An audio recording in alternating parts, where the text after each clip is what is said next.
Kasudan. Agan guys. Ha, Tao ko kapati gahapon. kasudan. Kuan. Naglungag na ka dito. Kusina ka nagluto ko.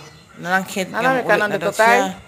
To pag ingon ako nga, Nana may kanon dito. uy nagluto para ba kog sudan. Nana may kanon dito, wala. Ay nagluto ka sudan.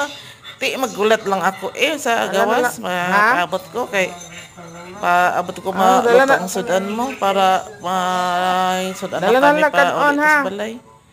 Mo to gadali. Sige, dala na lang man. Gidala na padala na ko siya o Sige ra.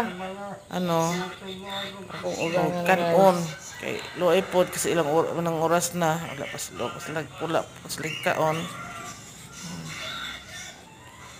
Dalawang purpose niyan guys.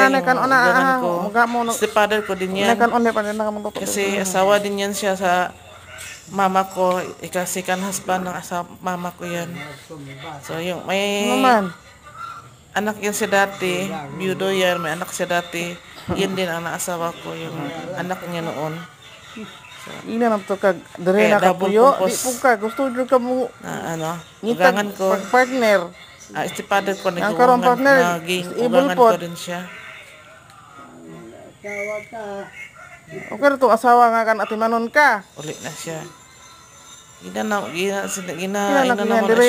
Dili na ka mo ato dito. Dere na kapuyo. Di gyud ka kay gusto chika ninyo. Gusto dyan niya maglahi. Dito na siya sa unahan din sa mga pamahon na nasa payak dito. Kapag yung kaipon na idara na po. Ang problema din sa iyang kaipon kuan kanang disabled. Lagi og kanang stroke so dili na kalakaw magigud na lang. Everyday diri na sa nag-anhe. Kung magkape. Ipag may sudan kami. Kanang ginapadalaan ako na siya.